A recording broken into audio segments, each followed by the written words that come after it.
The coffee cup shattered. No one moved. Elio's hand froze mid-reach as ceramic shards scattered across linoleum. Brown liquid spreading like guilt beneath the booth where the child sat. The boy didn't flinch, didn't cry. His small fingers remained clenched in his lap, knuckles white, eyes tracking the mess with something worse than fear. Acceptance. The server apologized to the man in the tailored black suit. Not to the child. Never to the child. Roman Caldero didn't acknowledge the spill. His presence dominated the back corner of Mabel's diner like smoke filling a closed room. Thick, unavoidable, suffocating. Conversations at nearby tables dropped to whispers. The cook's knife slowed against the cutting board. Even the neon Budweiser sign seemed to flicker dimmer when his gaze swept the room. Elio knew that weight. He'd grown up beneath it. Different cities, different alphas, same crushing pressure that taught omegas to make themselves small, quiet, forgettable. The boy was trying so hard to disappear. Hi viewers, kindly tell us where you're watching from and what time it is. Elio's canvas bag pressed against his ribs as he stood near the counter, coffee order forgotten. His instinct screamed, that ancient, biological alarm that made prey animals freeze when predators circled. But this wasn't about self-preservation. The child's mouth opened, closed, opened again. Nothing came out. His chest heaved with the effort. Tiny shoulders hunched forward like he was bracing for a blow. The man beside him, another alpha, broader, with silver threading his temples and eyes like broken glass, placed a heavy hand on the boy's shoulder. Sit still, IRI. The name was a command, not comfort. IRI. The boy's name was IRI. Roman's attention stayed locked on his phone, thumb scrolling through messages that probably decided whether people lived or breathed another day. Power didn't need to look up to be felt. It radiated from the sharp line of his jaw, the casual way his other hand rested near his waist where Elio knew a gun lived beneath expensive fabric. The server returned with fresh coffee, spoke directly to Roman, asked if they needed anything else while staring at the alpha's face, never dropping her gaze to the trembling child whose knees pressed together so tightly they shook. We're fine. Roman's voice was gravel and smoke, Chicago winters and closed caskets. Elio's feet moved before his brain caught up. Stupid, reckless, suicidal. He crossed the diner in 4 steps, canvas bag swinging against his hip, heart hammering against his ribs like it was trying to escape the cage of his chest. The silver-haired alpha, Vega, someone had called him earlier, tracked Elio's approach with the focus of a sniper acquiring a target. Roman's head lifted. The room held its breath. Elio crouched, brought himself down to IRI's eye level, palms open, movements slow. Non-threatening, the position made him vulnerable, exposed his throat, his spine, every vital organ to the predators looming above. Hi, Elio said softly. His voice cracked on the single syllable. What's your name? IRI flinched like he'd been slapped. Silence crashed through the diner louder than screaming. Forks stopped moving. Booths creaked as bodies shifted. Someone's shoe squeaked against tile. Roman's phone hit the table with a crack that made Elio's spine straighten involuntarily. But he didn't look up. Couldn't, because IRI's eyes had gone wide. Not with fear, but something worse. Hope. The kind that hurt to witness because it had been starved so long it didn't know its own name anymore. I said we're fine. Roman's words carried the weight of a closing coffin lid. Elio's throat tightened. His omega instincts shrieked at him to submit, apologize, crawl away before teeth found his neck. But IRI's fingers had started moving. Small, jerky motions like a bird with a broken wing trying to remember flight. The boy was trying to speak. His hands lifted, trembled, formed shapes in the air between them. Sign language. Elio's breath stopped, because he understood.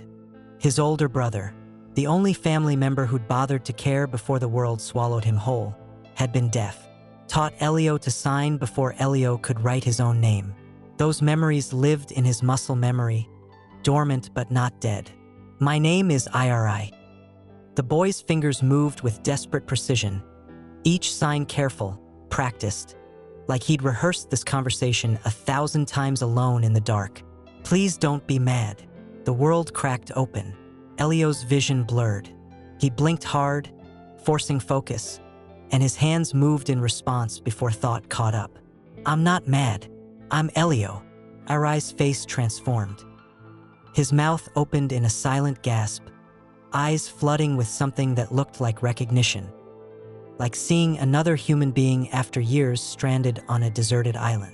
Behind him, Roman pushed up from the booth so fast the table rocked. Coffee sloshed, ice rattled in glasses. The alpha's face had gone sheet white beneath olive skin, jaw slack, eyes locked on his son's moving hands. Roman's voice fractured. He's been. Vega's grip tightened on Arai's shoulder. The boy went rigid. His hands dropped to his lap, signs dying mid-sentence like someone had cut the power. Elio looked up then, met Roman's stare with something burning in his chest that felt like fury wrapped in grief. He's been trying to talk to you, Elio said quietly. Each word tasted like blood and truth. You just never learned how to listen. Roman staggered back a step. The Mafia king, the man who allegedly ran half of Chicago's underground with an iron fist and bullets, looked like someone had reached into his chest and crushed his heart to pulp. Arai's fingers twitched, started to lift again. Vega's hand moved from shoulder to the back of the boy's neck. Gentle, possessive, wrong. We should go. Vega's smile didn't reach his eyes. It's late. No. Roman's voice came out strangled. But Iri wasn't looking at his father anymore. He was staring at Elio with an expression that would haunt Elio's dreams for weeks. Gratitude mixed with terror, hope bleeding into despair. The boy signed one more thing. Fast, almost hidden. Help. Will Elio risk everything to save a child who's been invisible his whole life? Or will silence swallow them both? Roman's hand shot out and caught Vega's wrist before the other alpha could pull Iri from the booth. The diner stopped breathing. I said no. Roman's voice dropped to a register that made the air vibrate. Sit down. Vega's smile froze on his face like a mask someone had glued there and forgotten to remove. His fingers loosened on Iri's neck. Slowly, deliberately, the way a snake uncoils before striking. Of course. Vega settled back into his seat with the careful grace of a man who'd just been reminded where the power lived. I thought you wanted privacy. I want answers. Roman turned to Elio, and the full force of that gaze hit like standing in front of an oncoming train. You understand him, not a question, an accusation wrapped in desperation. Elio's knees protested the crouch, muscles burning, but he stayed down. Stayed at Iri's level because the boy's breathing had gone shallow and fast, chest heaving like a rabbit cornered by wolves. Yes. Elio kept his voice steady through sheer stubbornness. American Sign Language. My brother was deaf. Was. The word hung there. Elio didn't elaborate. Didn't need to. Roman's expression shifted. Something human flickering beneath the predator exterior. How long? Roman's attention swung to his son. Iri. How long have you been signing? Iri's hands remained frozen in his lap. His gaze darted between his father's face and Vega's, caught in some invisible calculation only children who'd learned to survive made instinctively. He won't answer with him here. Elio jerked his chin toward Vega without taking his eyes off Iri. The boy's terrified. Watch your mouth, Omega. Vega's pleasant tone didn't match the violence simmering beneath it. You're overstepping. Am I? Elio finally stood, joints popping, drawing himself to his full height, which still left him shorter than both alphas by half a foot. Didn't matter. Because from where I'm standing, you've been standing next to a kid who's been screaming for help in a language none of you bothered to learn. Vega moved. Roman moved faster. The Mafia boss stepped between them, one hand raised toward Vega in a gesture that looked casual but carried the weight of a command.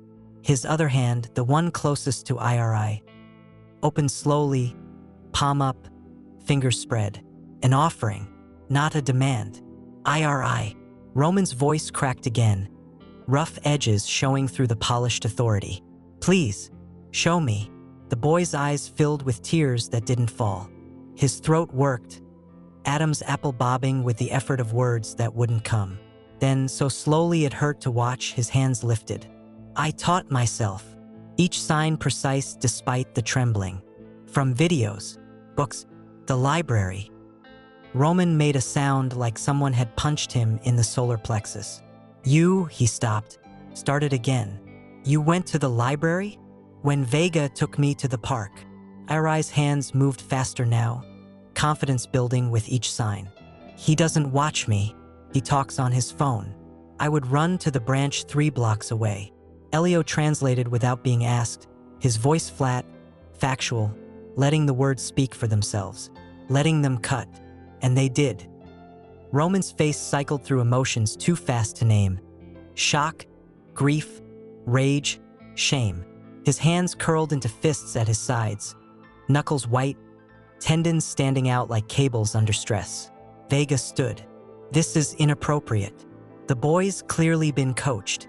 Sit the fuck down. The command dropped like a guillotine blade. Every alpha in the diner, and there were at least 4 Elio could sense, straightened involuntarily. Primal hierarchy reasserting itself through sheer force of will. Vega sat. But his eyes promised violence, promised consequences, promised that this wouldn't be forgotten or forgiven. Roman knelt. The motion sent shockwaves through the space. A Mafia king, a man who allegedly answered to no one, dropped to one knee beside the booth, bringing himself lower than his child, vulnerable in ways that made Elio's chest ache. IRI. Roman's hand hovered near his son's but didn't touch. I'm sorry. IRI stared at his father like he was seeing a ghost. His signs came small, hesitant. For what? For not seeing you. Roman's jaw clenched. For not listening. For leaving you with. His gaze cut to Vega with enough venom to kill. For failing you. The boy's composure shattered. Tears spilled over, tracking down his cheeks silently, and his hands moved in frantic bursts. I tried to tell you. The signs came desperate, urgent, years of stored words flooding out. I tried so many times, but no one looked at me. No one ever looks at me. Elio's translation broke on the last word. He cleared his throat, forced the rest out. Accept him. IRI pointed at Elio. Roman looked up, and something in his expression made Elio's instincts scream again, but not in warning. In recognition. This was an alpha who protected what was his with lethal efficiency. And somehow, in the space of 10 minutes, Elio had become part of that equation. What's your name? Roman asked. Elio Hart. You live in Chicago? For now. Where? Elio rattled off an address in Ukrainian village that was technically a friend's couch but functioned as home. Roman committed it to memory with the focus of someone used to tracking assets and liabilities. I need you to teach me. Roman straightened but stayed close to IRI. Everything, every sign. I need to understand my son. That's not. Name your price. Elio laughed. Couldn't help it. The sound came out bitter and sharp. I don't want your money. Everyone wants something. I want him safe. Elio pointed at IRI. That's all. Silence stretched. Roman studied Elio like he was trying to solve an equation that didn't balance. Finally, he nodded once. Then help me keep him that way. Roman pulled out his phone, thumbs moving across the screen. I'm sending a car for you tomorrow. 9 a.m. You'll come to the house. You'll teach me to sign. And you'll tell me everything IRI says. Roman, Vega started. You're dismissed. The words hit like a slap. Vega's face went blank, then hard. He stood slowly, adjusted his jacket with careful precision. Of course. His gaze landed on Elio. I'm sure we'll see each other again soon. The threat didn't need translation. Vega left. The diner exhaled. Conversations resumed at half volume, silverware scraping plates, coffee pouring, life moving forward because it had to. Roman sat back down in the booth, pulled IRI close. Awkward, uncertain, like he'd forgotten how to hold his own child.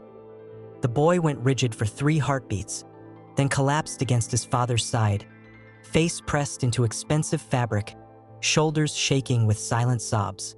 Elio turned to leave. Wait! Roman's voice stopped him. Thank you. Elio glanced back, saw the Mafia king cradling his son, one hand cupping the back of Iori's head, the other signing clumsy, halting words that probably meant nothing grammatically correct but everything emotionally. Don't thank me yet. Elio pushed through the diner door into Chicago's midnight cold. This is just the beginning. Behind him, through the window, Vega stood across the street, watching, smiling. Can Elio protect Iori from the monster hiding in plain sight, or has he just painted a target on both their backs? The car arrived at 8:45, black sedan, tinted windows, license plate that probably didn't exist in any official database. It idled outside the walk-up apartment building like a panther waiting for prey to stumble into reach. Elio had been awake since 5, couldn't sleep, kept seeing Iori's hands forming desperate signs in the neon-lit diner, kept hearing the silence where a child's voice should have been, kept remembering Vega's smile. He climbed into the back seat without being asked. The driver, built like a refrigerator with a shaved head and a scar bisecting his left eyebrow, didn't speak, didn't need to. The car pulled away from the curb, merging into morning traffic with the smooth efficiency of someone who knew which streets cops avoided. Elio watched Chicago slide past the window. Brick buildings gave way to tree-lined streets, then gates, then mansions set back from roads like they were embarrassed to be associated with the city that fed them. The Caldero estate rose from manicured lawns like a monument to power. 3 stories of stone and glass, windows reflecting clouds, security cameras tracking movement with cold mechanical precision. The car stopped at the front entrance. The driver opened Elio's door. He's waiting in the study. Elio followed a woman in a crisp black suit through hallways that smelled like lemon polish and money. Marble floors, oil paintings of dead men in gilded frames, silence thick enough to choke on. The study door stood open. Roman sat behind a massive oak desk, reading glasses perched on his nose, attention locked on a leather-bound book, sign language dictionary. His fingers moved slowly, practicing shapes, lips moving soundlessly as he memorized words. Iori sat cross-legged on the floor near the window, sunlight turning his dark hair bronze. He was drawing, crayons scattered around him like fallen soldiers, but his shoulders remained tense, spine straight, like he was waiting for permission to exist. You're early. Roman closed the book, removed his glasses. Good. Elio stepped inside. The door clicked shut behind him. The sound made his pulse spike. Trapped, cornered, no escape route, but he forced his breathing steady. Where do you want to start? Alphabet. Roman stood, rolling up his sleeves to reveal forearms corded with muscle and old scars. Then numbers, then everything else. They worked for 2 hours straight. Roman absorbed information like a man drowning and finally given air. He made mistakes. Finger placement wrong, movements too sharp, signs bleeding into each other. But he didn't stop, didn't complain, just adjusted, repeated, memorized. Iori watched from the floor, his drawings forgotten, his eyes tracking his father's hands with an expression Elio couldn't name. Good. Elio demonstrated the sign for water again. Keep your fingers together. There. Yes. Roman turned to Iori. Signed slowly, deliberately. Are you thirsty? The boy's face split into a smile so bright it hurt to witness. He signed back. Fast, eager, the way kids talked when they finally found someone who listened. Yes, please. Can I have juice? Roman's eyes went glassy. He nodded, throat working, then signed again. What kind? Apple. Such a simple exchange. 2 sentences. Request and response. The kind of conversation that happened in a million houses every day without thought. But here, in this mansion built on violence and silence, it was a revolution. Roman pressed the intercom button, ordered apple juice in a voice that didn't quite steady. When he released the button, his hand trembled. I didn't know. The words came out raw.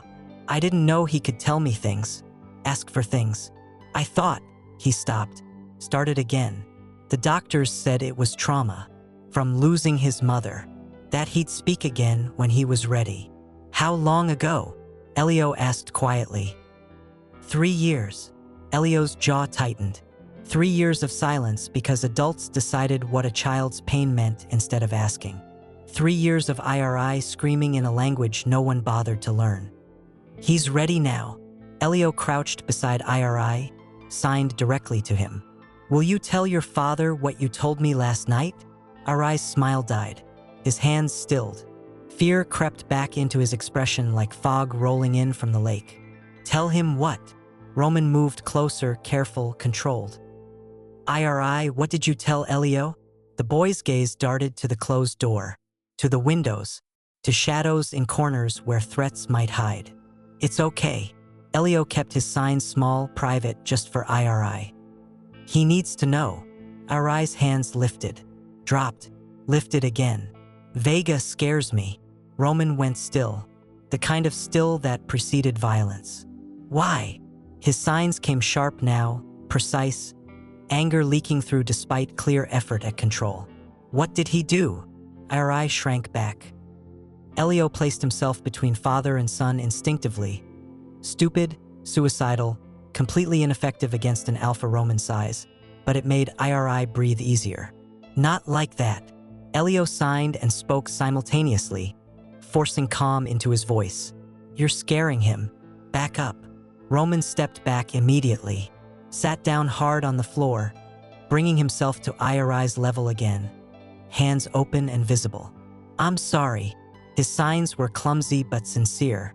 I'm not angry at you. Never at you. Tell me what Vega did. IRI's bottom lip quivered. His hands moved slowly, each sign heavy with the weight of secrets kept too long. He says I'm broken, that I make father look weak, that if I can't talk, I shouldn't be here. Elio translated mechanically, watching Roman's face cycle through emotions. Rage, guilt, horror. He says, IRI's signs faltered. He says mother died because of me, that I made her sad, that I killed her. Roman made a sound like a wounded animal. He reached for his son, then stopped himself, hands hovering in the space between them, asking permission. IRI launched himself into his father's arms. Roman caught him, held him, one hand cradling the back of IRI's head, while the boy shook with silent sobs against his shoulder. The Mafia king rocked his son slowly, face buried in dark hair, shoulders heaving with the effort of keeping his own grief contained. Elio looked away, gave them privacy in the only way he could while trapped in the same room. His gaze landed on the drawings scattered across the floor. He froze, moved closer, picked up one page, then another, then a third. They weren't random childhood art. They were diagrams, maps, schedules. IRI had been documenting everything. Every room in the house with excess marked on doors. Every route Vega walked. Every time the man's phone rang and he stepped away. Times, dates, patterns drawn in crayon with the careful precision of a child who'd learned that survival meant paying attention. Roman. Elio's voice came out flat. Look at these. Roman lifted his head, saw the drawings. His expression went from grief to fury in the span of a heartbeat. He's been watching. Elio spread the pages across the floor. IRI's been watching Vega, tracking him. Roman set IRI down gently, studied the drawings with the focus of a general analyzing battle plans. His jaw clenched tighter with each page. Smart boy. Roman signed to IRI. Very smart. Did Vega hurt you? IRI shook his head, signed carefully. Not where it shows. The room's temperature dropped. Show me. IRI hesitated, then pulled up his sleeve. Bruises mottled his upper arm, finger-shaped marks in varying stages of healing, some yellow-green, others fresh purple. Roman's control shattered. He stood, crossed to the desk, grabbed his phone. Dialed with fingers that shook with barely contained violence. Find Vega. His voice cut like a blade. Bring him to the estate. I don't care where he is or what he's doing. Bring him. Now. He ended the call, turned back to IRI and Elio. His expression had gone cold. the kind of cold that preceded bodies disappearing into the Chicago River. This ends today. Elio's stomach twisted. What are you going to do? What I should have done years ago. Roman knelt beside his son again, signed with hands that had steadied into lethal purpose. No one hurts you again. I promise. IRI nodded. Signed back. I believe you. But his eyes said something different.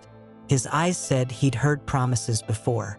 Will Roman's rage save his son or destroy what's left of their fractured family? The house breathed wrong. Elio felt it the moment Roman's call ended. A shift in air pressure, a tightening of invisible threads, the way prey animals sense storms before clouds formed. The mansion's silence changed texture, became watchful, waiting. RI felt it too. He gathered his drawings with quick, efficient movements, stacking them carefully, then slipped them into a folder he pulled from beneath the window seat. Hidden, rehearsed, a routine born from necessity. How long until he gets here? Elio asked. Roman checked his phone. 20 minutes, maybe less. Good. Roman's jaw flexed. I want him to see what I know. I want him to understand exactly how badly he miscalculated. Elio watched the alpha pace, controlled, measured, a predator calculating angles of attack. This was Roman Caldero in his element. The man who'd built an empire on knowing when to strike and how hard to hit. But IRI had gone still. Too still. The kind of motionless that small animals perfected when larger ones hunted nearby. Hey! Elio signed to the boy. Are you okay? IRI's hands moved slowly. I don't want to be here when he comes. You won't be. Roman crossed the study in 3 strides, knelt in front of his son. His signs had improved even in the last 2 hours. Still clumsy, but readable, earnest.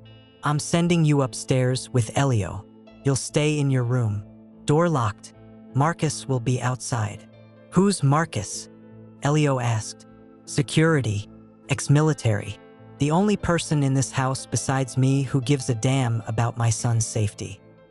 Roman stood, pressed the intercom again. Marcus, study. Now. The door opened 30 seconds later. A man entered, early 40s, dark skin, buzz cut, eyes that tracked movement with the efficiency of someone trained to identify threats in milliseconds.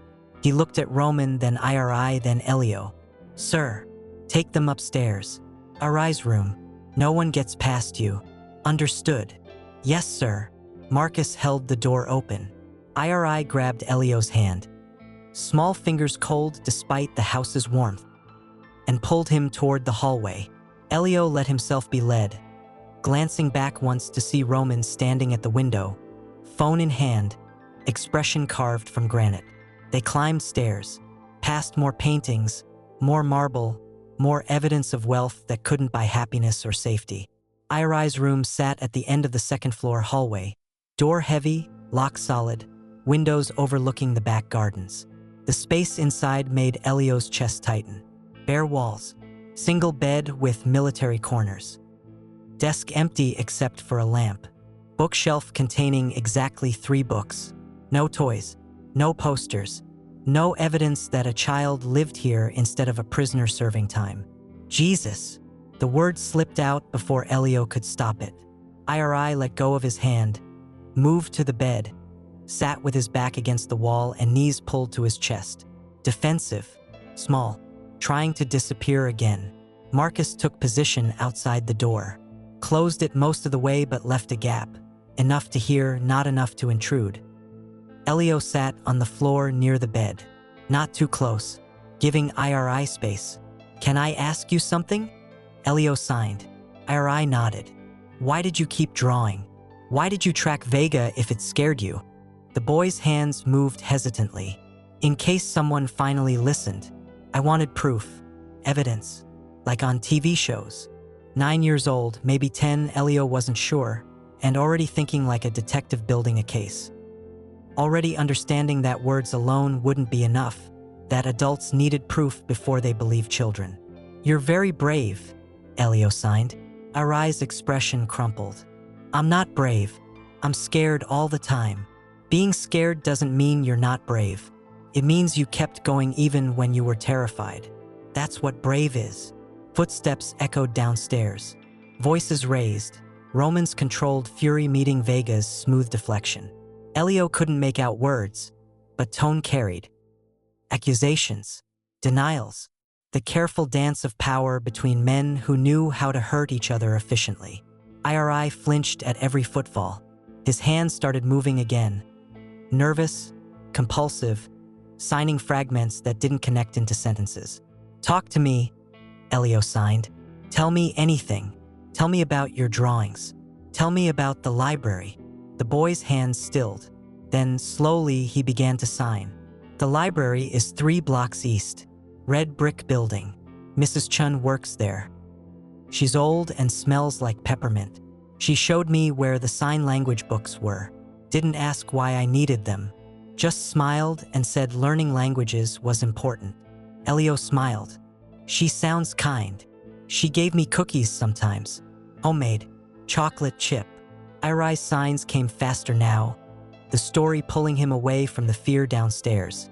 "She taught me how to use the computers, how to search for videos. I watched deaf kids signing with their parents and I." He stopped, fingers trembling. "You what?" Elio prompted gently. "I pretended they were mine, that I had a mom who signed with me, a dad who understood." The words hit like bullets. Elio's vision blurred. He blinked hard, forced his hands to move. "Your dad understands now. Because of you." "No, because you were brave enough to keep trying. Because you didn't give up even when no one listened." A crash downstairs. Something heavy hitting a wall. Raised voices turning sharp, dangerous. Arai's entire body tensed. His hands flew to his ears, instinctive, protective, then dropped back to his lap. His eyes went glassy, distant, like he was retreating somewhere inside himself where sound couldn't reach. Elio recognized the look.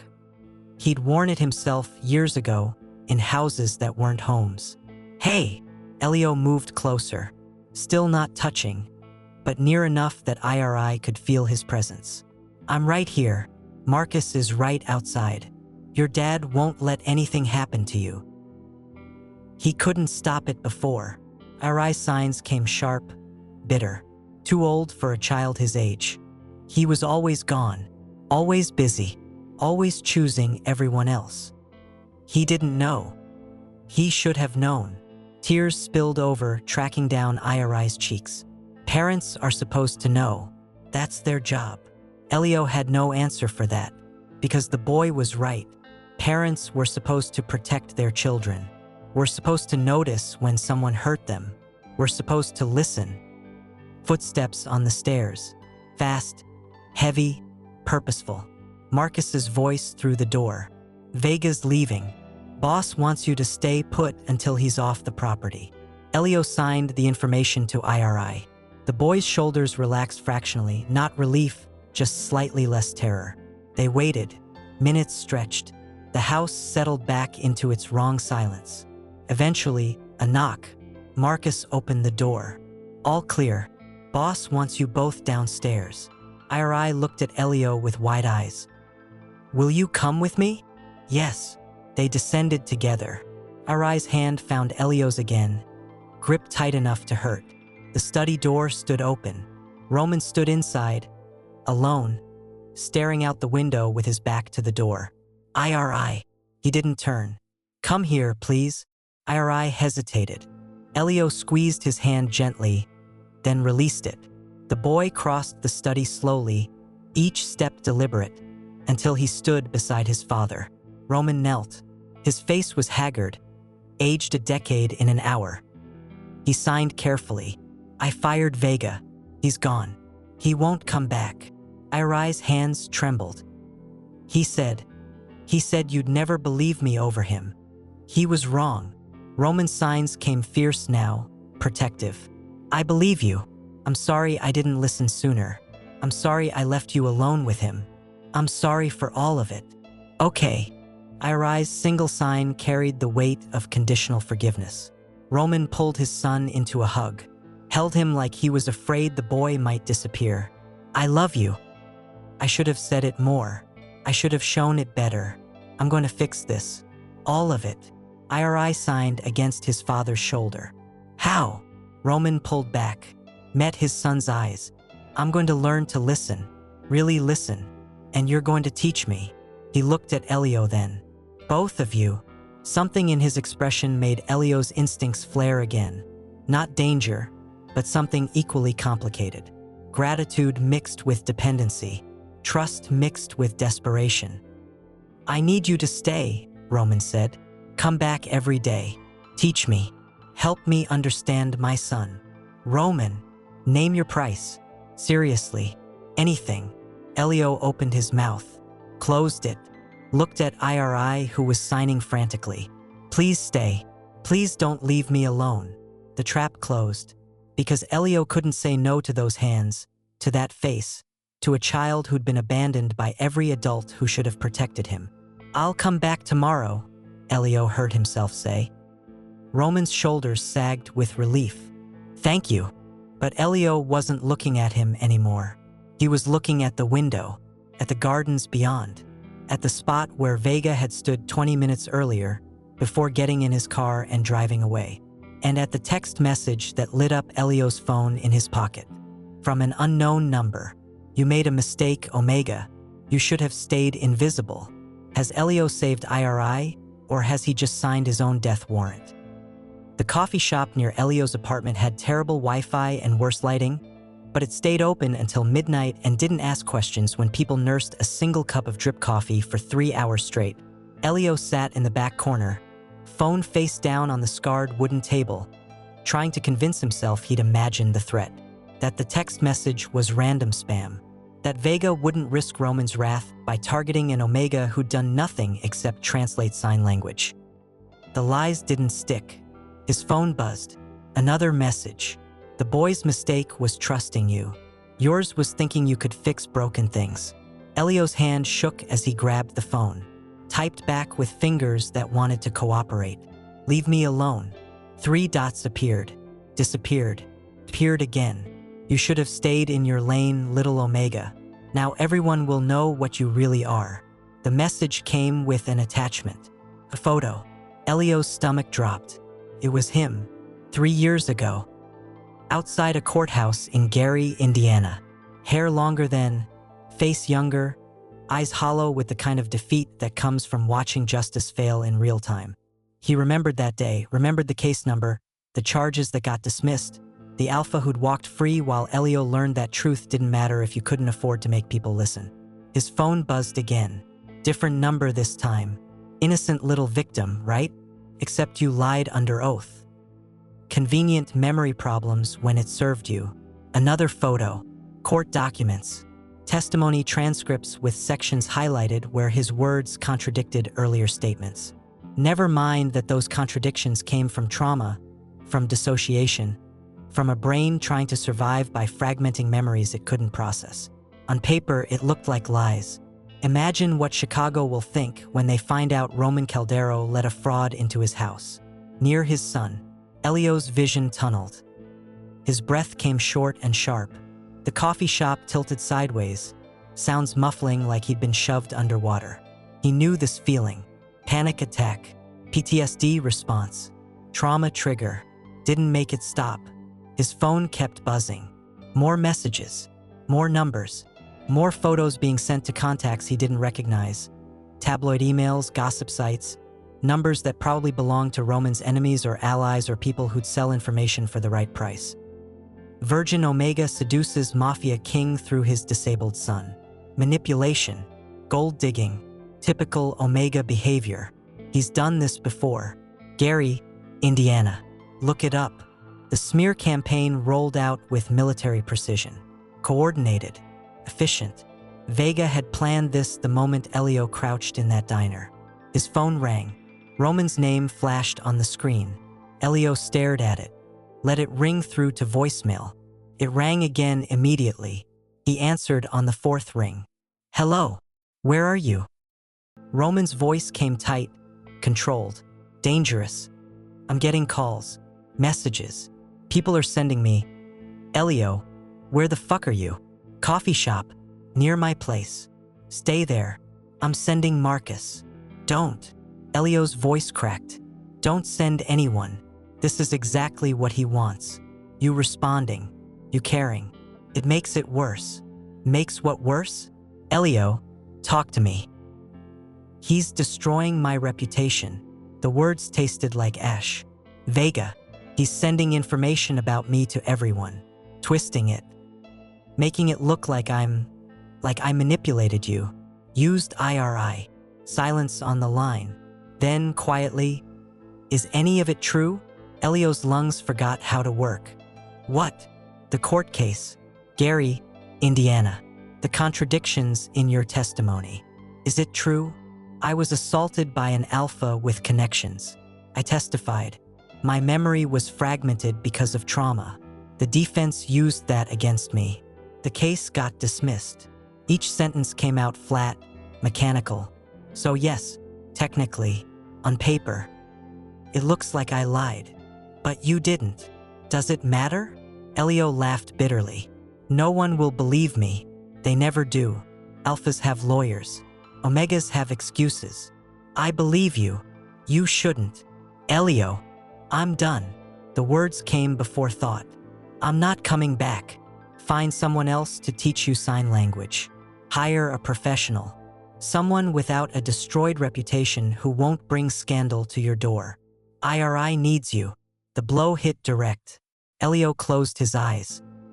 IRI needs someone who won't make his life harder. That's not me. Not anymore. So you're running. I'm surviving. There's a difference. Roman's voice dropped to a register that made Elio's Omega instincts scream. If you hang up this phone, if you disappear, Vega wins. He gets exactly what he wants. You erased. IRI isolated again. Me back to ignoring what's right in front of me. Then maybe he should win. Elio's hand tightened on the phone. Maybe some battles aren't worth fighting. You don't believe that. I do tonight.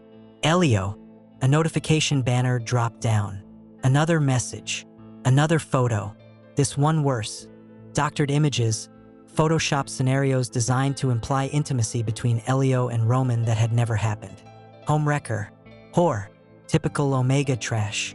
Elio ended the call. Blocked Roman's number. Walked out of the coffee shop into Chicago's midnight cold with no destination except away. His phone buzzed continuously. Different numbers. All Roman. The man had resources, probably owned half the cell towers in the city. Message after message. Don't do this. Talk to me. IRI is asking where you are. That last one almost broke him. Almost. But survival meant making hard choices. Meant protecting people by leaving before you poison them further. Meant understanding that sometimes love, the desperate, protective kind that parents felt for children, wasn't enough to overcome the violence men like Vega wielded without conscience.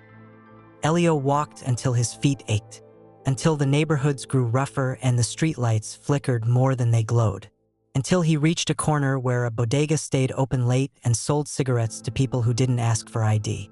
He didn't smoke. Hadn't in years. But his hands needed something to hold that wasn't a phone full of threats. The cashier, old, tired, Pakistani accent thick, rang him up without comment. Handed over the pack and a lighter with fingers stained yellow from 1,000 cigarettes of his own. Elio sat on the curb outside, lit one, inhaled smoke that burned his throat and made his eyes water. His phone buzzed. Unknown number. Of course, he should delete it. Block it. Throw the phone into the nearest trash can. He opened the message instead. Smart choice, Omega. Stay away from the Calderos. Stay away from Chicago. We're done with you. Followed by, for now. The cigarette trembled between Elio's fingers. Across the street, under a broken streetlight, a figure stood watching. Too far to make out features. Close enough to be deliberate. Elio's fight-or-flight response chose freeze. He sat paralyzed, cigarette burning down to his knuckles, while the figure remained motionless. Then headlights swept the street. A black sedan pulled up to the curb. The figure melted into shadows. Marcus got out of the driver's seat. Mr. Hart, get in the car. No, that wasn't a request. Marcus's tone carried the weight of someone who'd followed orders that meant life or death. Boss sent me. Said to bring you back safe. Said if I had to throw you over my shoulder and carry you, that's what I'd do. He can't just. He can. He will. And honestly, Marcus's expression softened fractionally. That kid upstairs hasn't stopped crying since you left. Been signing the same thing over and over. Where is Elio? Did I make him leave? The words landed like bullets. Elio's carefully constructed walls crumbled. I'm making it worse for him. His voice broke. Vega's using me to hurt him.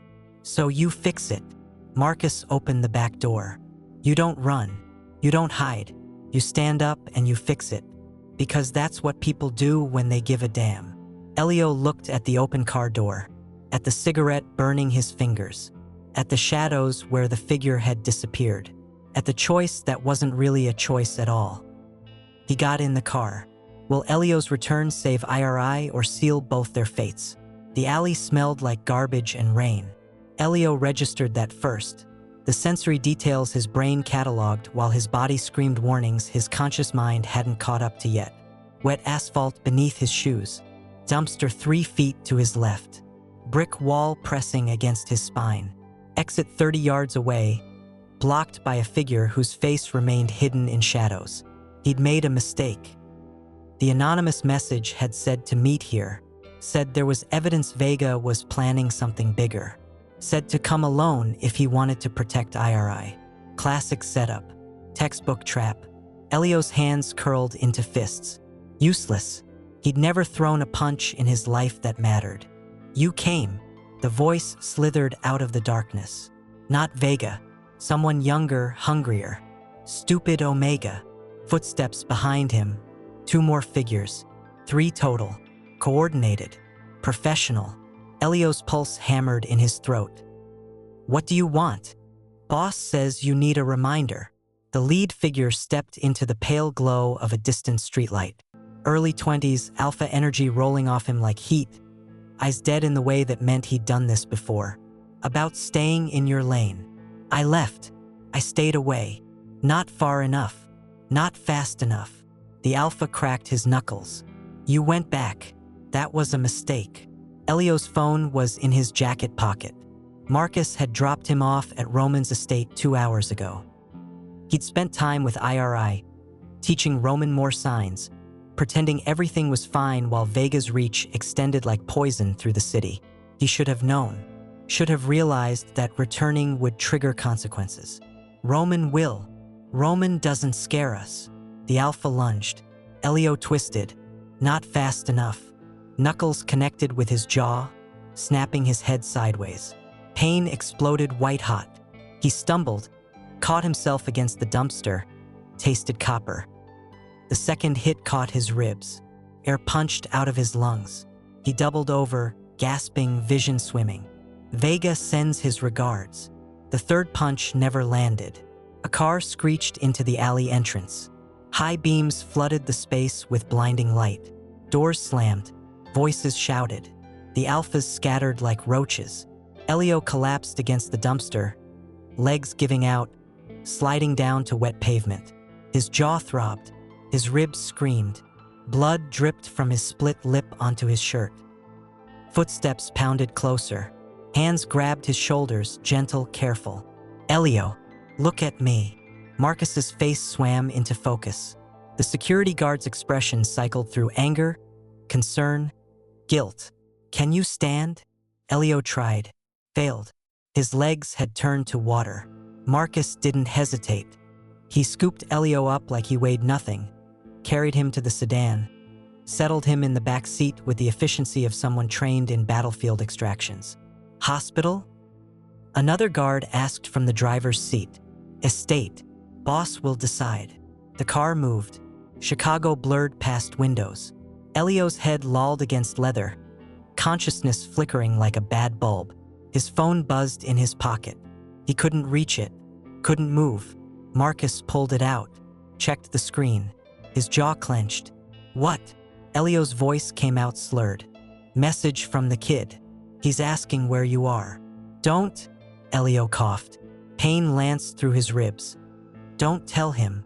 Too late. He saw the security feed. Watched us pull you out of that alley. Elio's vision went black around the edges. The estate gates opened. Gravel crunched under tires. The car stopped. Roman was already outside. The Mafia king yanked the door open, took one look at Elio's battered face, and his expression transformed into something that would give nightmares to men who didn't scare easy. Who? Not a question. A death sentence waiting for a name. Marcus rattled off details. Location. Description. Coordinates probably already being traced. Roman lifted Elio out of the car himself, carried him inside, upstairs, into a room that smelled like antiseptic and money. A doctor appeared. Older woman, calm hands, questions Elio couldn't focus on enough to answer. Somewhere in the chaos, Irai's face swam into view. The boy's eyes were red, swollen. Tears tracked down his cheeks. His hands moved frantically, desperately. It's my fault. They hurt him because of me. Roman tried to pull his son back. Irai fought him, small fists pounding against his father's chest, silent sobs shaking his entire body. No! Elio forced the word out through split lips, forced his hands to move, signs clumsy but readable. Not your fault. Never your fault. Irai collapsed against Elio's hospital bed, face buried in the blanket, shoulders heaving.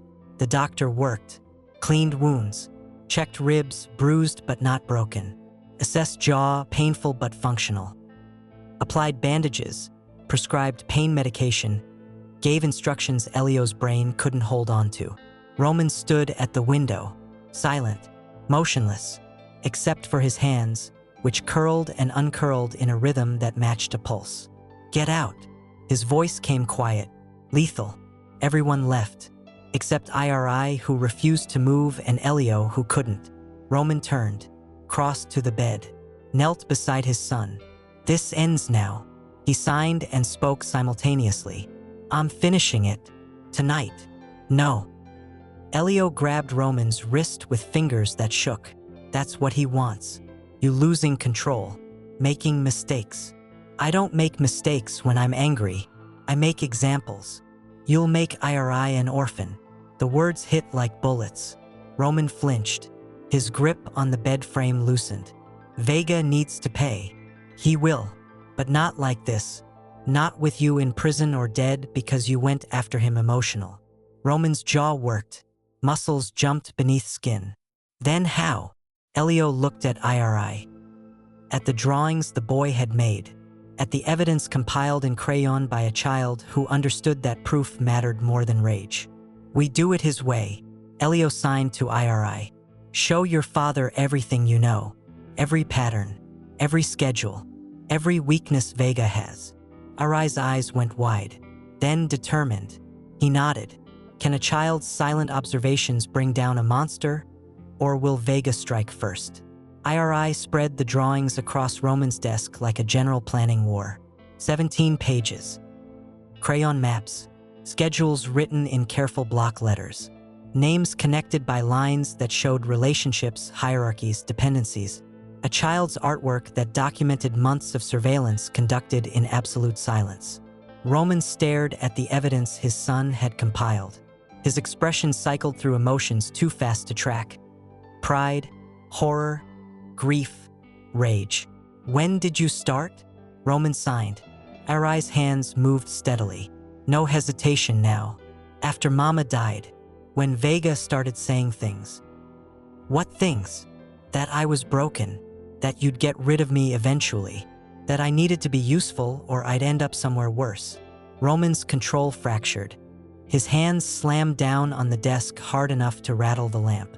Irai flinched. Elio, sitting in a chair by the window with his ribs wrapped and jaw swollen, started to rise. Stop! Roman signed quickly, roughly. I'm not angry at you. I'm angry at myself. For not seeing. For not protecting you. You were busy. Irai's signs came matter-of-fact.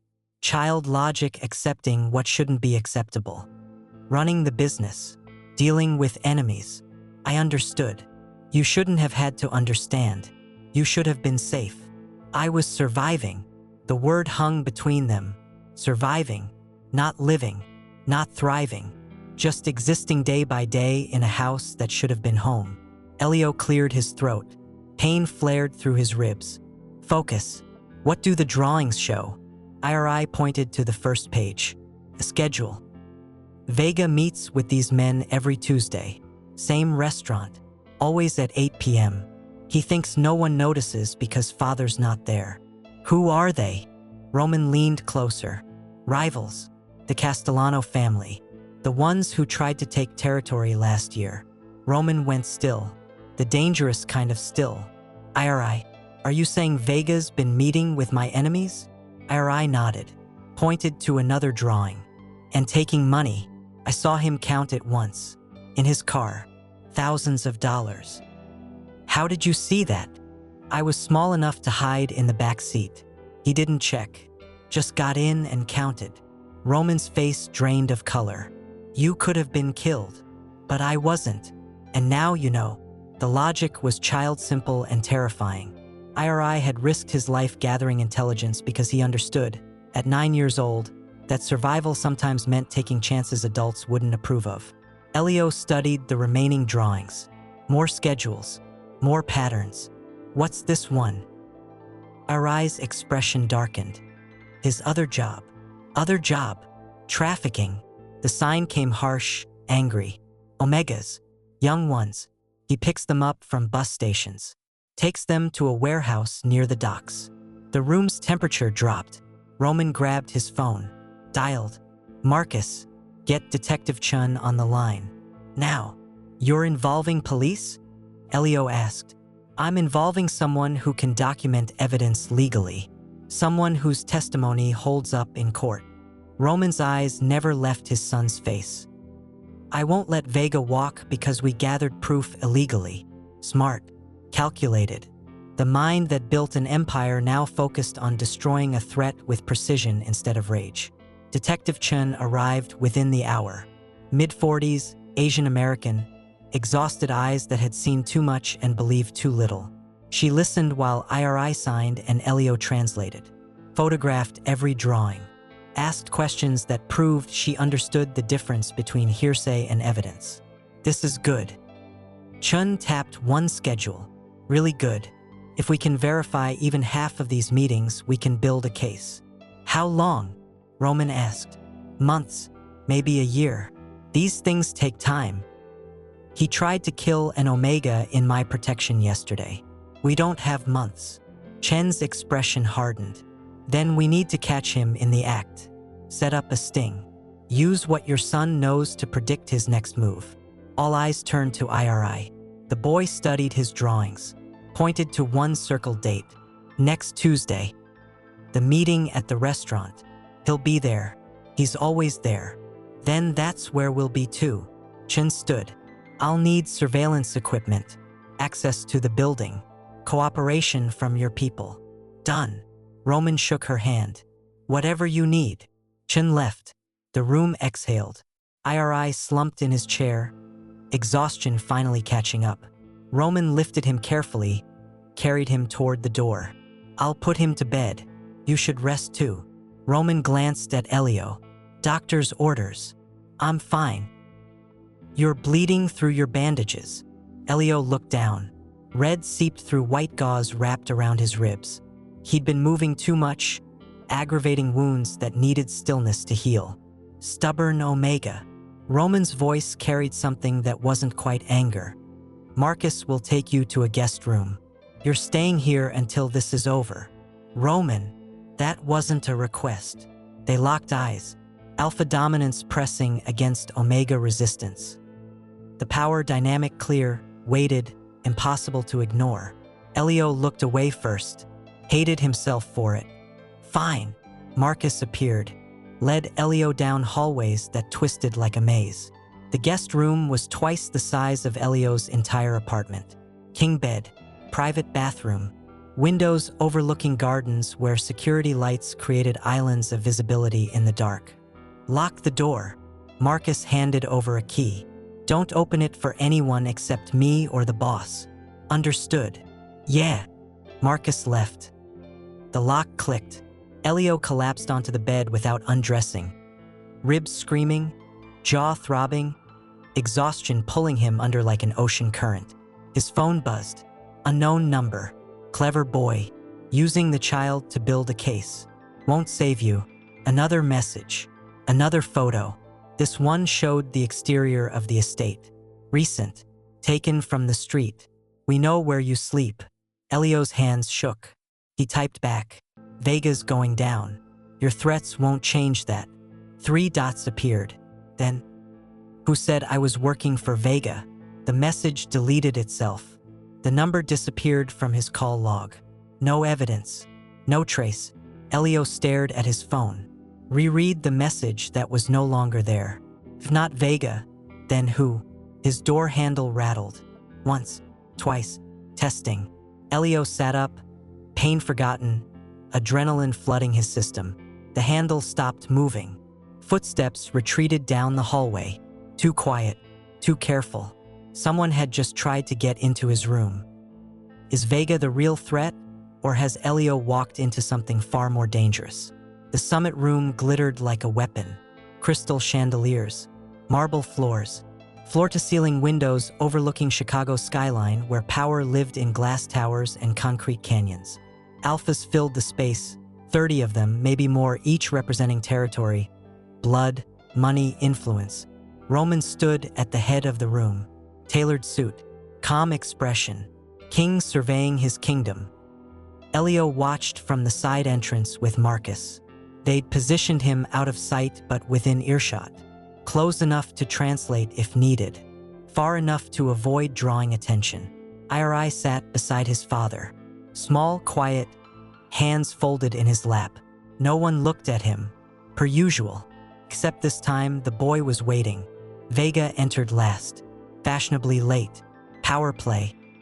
He moved through the crowd like he owned it, shaking hands, exchanging pleasantries, smiling with teeth that promised civility while his eyes calculated angles of attack. He didn't glance toward IRI, didn't acknowledge the child existed. Mistake.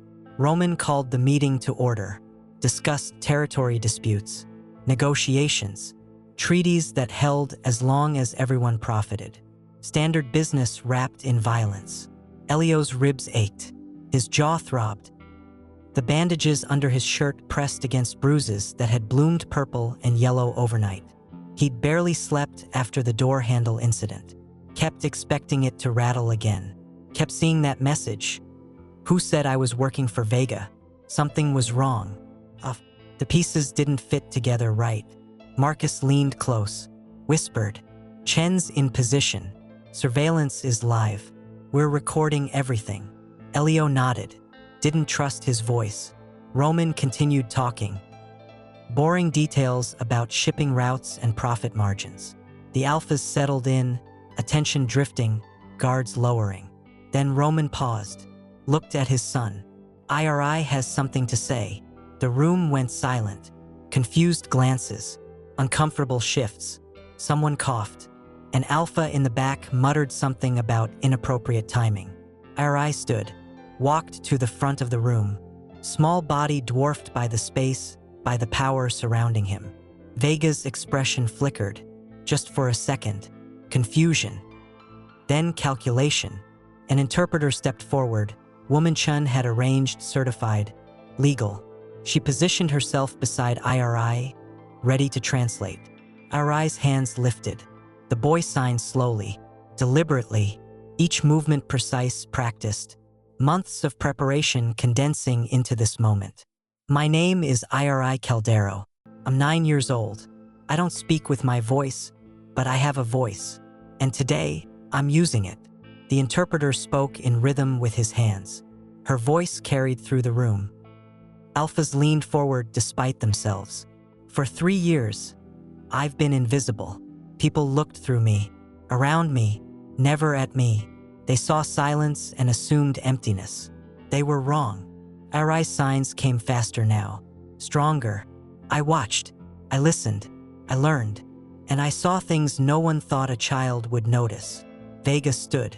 This is absurd. Roman, Control your. Sit down. Roman's voice cut like a blade. Let my son speak. The command rippled through the room. Vega sat, slowly. His smile gone now, replaced by something cold and calculating. IRI continued.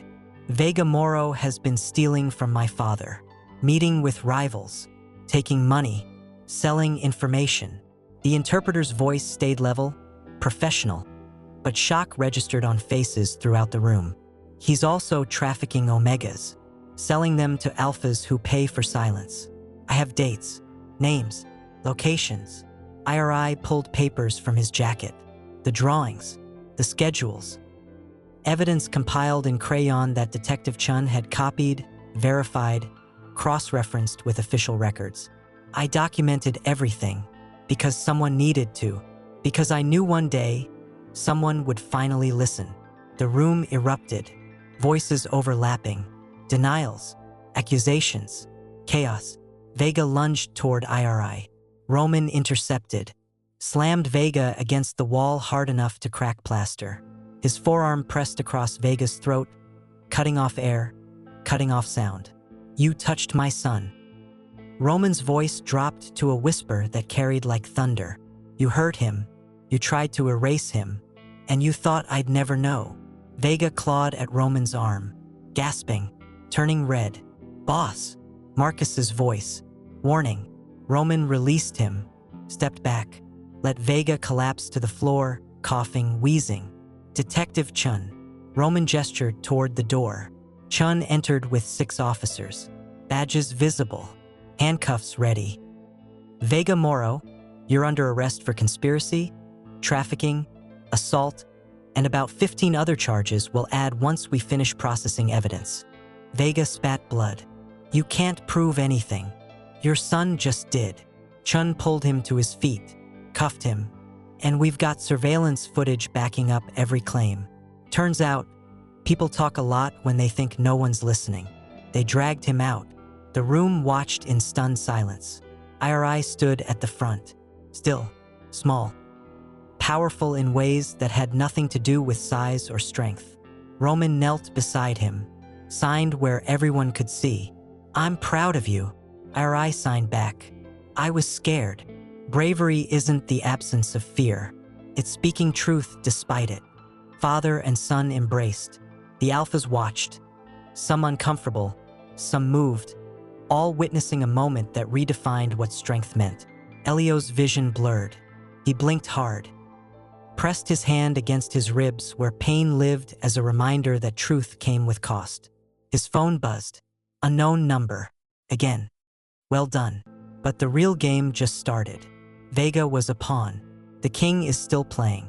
Elio's blood went cold. The message deleted itself. Marcus's phone buzzed. Then Roman's. Then every phone in the room lit up simultaneously. A video started playing. No sender. No source. Just footage of IRI in the alley behind the estate. Yesterday. Playing alone while security was distracted. And a figure in the shadows. Watching. Waiting. The video ended with text. The child talks too much. Maybe he needs another reason to stay silent. Has exposing Vega saved IRI, or painted a target on the boy that no one can protect him from? The gunshot shattered glass. Roman tackled IRI to the floor as the window exploded inward, shards raining down like crystal rain. Alphas scattered. Someone screamed. Chairs overturned in the chaos. Elio hit the ground instinctively, ribs screaming protest. Marcus covered him, body armor made human, pinning him beneath 200 pounds of trained muscle. Stay down. Marcus's voice. Calm. Too calm. More gunfire. Controlled bursts. Not random spray. Professional. The lights cut out. Emergency backup flickered on. Red glow that turned the summit room into something from a nightmare. Shadows moved. Orders shouted. The sound of safeties clicking off as guards returned fire. Roman dragged IRI toward the back exit, body shielding his son, one hand pressing the boy's head down, the other reaching for the gun at his hip. Marcus. Roman's command cut through chaos. Get Elio out. Service elevator. Now. What about? Now, Marcus hauled Elio up, propelled him toward a door half hidden behind a curtain. They burst through into a service hallway. Bare concrete, fluorescent lights, the skeleton beneath the mansion's polished skin. Behind them, gunfire continued, screaming, the wet thud of bodies hitting floor. Keep moving. Marcus pushed Elio forward. Elevators at the end. They ran. Elio's ribs protested every step, bandages pulling, breath coming short and sharp. His vision tunneled, pain and adrenaline fighting for dominance. The elevator doors stood open, waiting. Too convenient. Stop. Elio grabbed Marcus's arm. It's a trap. We don't have a choice. There's always a choice. Footsteps behind them. Fast. Multiple sets. Marcus shoved Elio into the elevator. Hit the button for the basement. The doors started closing. A hand caught them, forced them open. The figure from the alley stepped inside. Not Vega. Someone else. Someone whose face Elio recognized from Roman's files, from whispered conversations, from the hierarchy of power that ruled Chicago's underworld. Dante Castellano, head of the rival family, the man who'd been slowly encroaching on Caldero territory for months. Hello, Omega. Dante smiled, gun pointed casual but ready. We need to talk. Marcus moved. Dante fired. The shot caught Marcus in the shoulder. Precise, disabling, not fatal. The security guard collapsed against the elevator wall, blood spreading across his shirt. Don't. Dante's gun swung to Elio. Next one goes between his eyes. Elio froze, hands raised, mind racing through options that didn't exist. Good boy. Dante hit the button for subbasement, somewhere that wasn't on official blueprints. You're going to help me with something. Roman will kill you. Roman's busy. Vega might be arrested, but he left behind friends. Well-armed friends who are currently turning that summit room into a shooting gallery. The elevator descended, past ground floor, past basement, into depths that smelled like mold and fear. Why me? Elio's voice came steadier than his hands. I'm nobody. You're the key. Dante leaned against the elevator wall, relaxed, confident.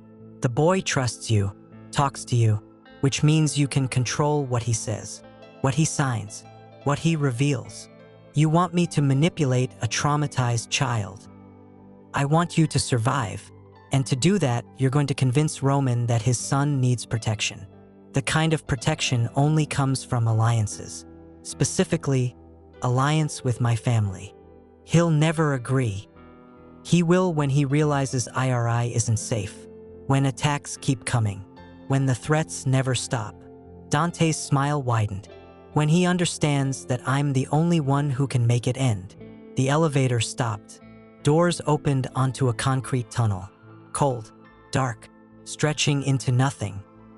Move. Elio stepped out. Marcus groaned behind them, conscious but barely. Blood pooled beneath his shoulder. He needs a hospital. He needs to stay alive long enough to deliver a message. Dante grabbed Elio's arm, dragged him into the tunnel. Tell Roman. Give me what I want or the Omega dies. Simple. He won't negotiate. He will for you. I've seen the way he looks at you, the way his son clings to you. You're not nothing, Elio. You're leverage. They walked, footsteps echoing. Elio's mind worked frantically, looking for exits, weapons, advantages that didn't exist. His phone was still in his pocket. If he could just... Dante's hand shot out, grabbed the phone, threw it against the tunnel wall. It shattered. Nice try. A sound ahead. Voices. Movement. They emerged into a loading area. Industrial. Probably connected to the docks. 3 SUVs waited, engines running, armed men standing guard. Dante pushed Elio toward the nearest vehicle. Get in. Elio's options narrowed to nothing. He got in. But as the door closed, as the SUV started moving, he caught sight of something. A security camera. Small. Hidden in the ceiling corner. Red light blinking. Chen's surveillance equipment. Still recording. still transmitting. They knew where he was. The question was whether they'd get to him in time. Will Roman save Elio before Dante's plan destroys them all? Or has the real enemy already won? Subscribe and turn on notifications so you don't miss what happens next. This story needs your support to keep inspiring others. Share your thoughts in the comments and help inspire someone else today. Elio woke in a hospital bed for the second time in a week. Different room, different ceiling, same smell of antiseptic and failure. His wrists ached. Zip tie marks circled them like bracelets of shame. His ribs had stopped screaming and settled into a dull roar. Small mercies. Voices in the hallway. Low, urgent. The door opened. Roman entered first. Exhausted. Blood on his shirt, not his. His eyes found Elio, scanned for damage, cataloged injuries with the focus of someone who'd failed once and refused to fail again. You're awake. Not a question. Relief wrapped in control. Behind him, Chun. Then Marcus, arm in a sling, alive, looking angry about being shot. Then Iri. The boy ran to the bed, climbed up carefully, mindful of Elio's injuries. His hands moved frantically. I thought you were dead. I thought they killed you. I thought. I'm okay. Elio signed back. Slow, reassuring. I'm here. They took you because of me. Tears streaked Iri's face. Everything bad happens because of me. No. Elio grabbed the boy's hands, held them still, forced eye contact. Everything bad happens because bad people make bad choices. You are not responsible for their cruelty. Roman sat on the edge of the bed, placed a hand on his son's shoulder, signed with his free hand, still clumsy, but improving. Elio's right. This isn't your fault. Did you catch him? Elio asked. Dante? Yes. Chun stepped forward. Thanks to your impromptu tour of his operation. That camera footage gave us everything. Kidnapping, conspiracy, attempted extortion. He'll be in prison for decades. And Vega, singing like a bird, Chun almost smiled, turned on everyone to reduce his sentence. We've made 17 arrests in the last 6 hours. The trafficking rings dismantled. The rival families are scrambling. It's chaos, but the good kind. Elio leaned back against pillows. Exhaustion pulled at him like gravity. So it's over. For now. Roman's expression darkened. There will be others. People who see Iri's testimony as a threat. People who remember an Omega got too close to a Mafia family. Then I'll leave. No. Iri's signs came fierce, desperate. Please don't leave. Iri. You're the only person who sees me, who talks to me like I matter. If you leave, I go back to being invisible. The words hit harder than bullets. Elio looked at Roman. The alpha stared back. Expression unreadable, walls up, but something underneath. Something that looked like hope wrapped in terror. Stay. Roman's voice came rough. Not as an employee, not as a translator. Just stay. Why? Because my son needs you. Because I need to learn how to be a better father. And you're the only one who can teach me. Roman paused, swallowed. Because you've shown more courage in a week than most people manage in a lifetime. And I refuse to let the world punish you for that. Elio's throat tightened. I'm not part of your world. You are now, whether you meant to be or not. Roman's hand covered Elio's. Warm, solid.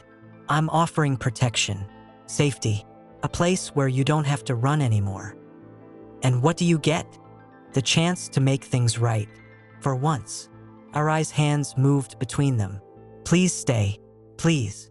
Elio looked at the boy, at the hope in his eyes, at the trust that shouldn't exist but did anyway, at the father trying to repair damage done by years of absence and neglect, at the choice that wasn't really a choice at all. Okay. The word came out barely above a whisper. I'll stay.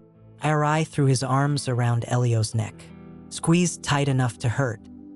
Roman's hand remained on Elio's, grip firm, anchor in a storm that wasn't quite finished. Chun cleared her throat. I'll give you privacy, but Elio, you'll need to testify.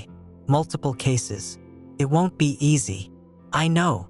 She left. Marcus followed, muttering something about checking perimeter security. The room settled into quiet. IRI curled against Elio's side, exhausted, finally relaxing. Roman sat close, one hand on his son, the other still holding Elio's. What happens now? Elio asked. We rebuild.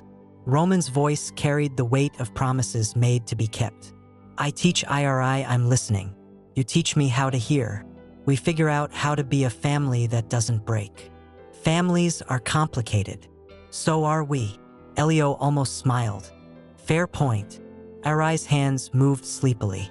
Will you teach me more signs? Advanced ones. Every day. And will you stay even when it's hard? The question carried the weight of every abandonment, every broken promise, every adult who'd failed him. Elio signed carefully, deliberately. Yes, even when it's hard. The boy smiled, closed his eyes. Breathing slowed into sleep. Roman watched his son with an expression that broke and mended in the same moment. Then he looked at Elio. Thank you. The words carried more than gratitude. For seeing him, for refusing to let him disappear. Someone had to. You didn't have to, but you did anyway. They sat in silence. Minutes passing. The hospital hummed around them. Machines beeping, footsteps in hallways. The mechanical rhythm of life continuing. Elio's phone, new one, Marcus had provided it, buzzed on the side table. Unknown number. His stomach dropped. He opened the message. Congratulations. You survived. But survival isn't the same as safety. Chicago remembers, and Chicago never forgets. The message didn't delete this time, didn't disappear, just sat there. Promise, a threat, a reminder. Elio showed it to Roman. The Alpha's expression hardened. We'll handle it. How? Together. Roman's hand tightened on Elio's. However it comes, we handle it together. Through the hospital window, Chicago stretched into distance. City of millions. City of violence and beauty and everything between. City that had tried to break them and failed. But the skyline promised more challenges. More enemies. More battles yet to come.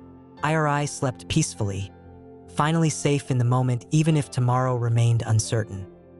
Roman watched over his son with the vigilance of someone who'd learned too late what mattered. And Elio sat between them. Omega, who'd refused invisibility, who'd spoken for the voiceless, who'd survived because surrender had never been an option. The story wasn't over, but for now they'd won. And that was enough. What comes after voices break the silence? What happens when survival becomes living? Subscribe and turn on notifications so you don't miss the next chapter of stories that inspire courage, celebrate resilience, and remind us that being seen is the first step to being heard. Share your thoughts in the comments. Your voice matters too. And together we create the stories that change everything.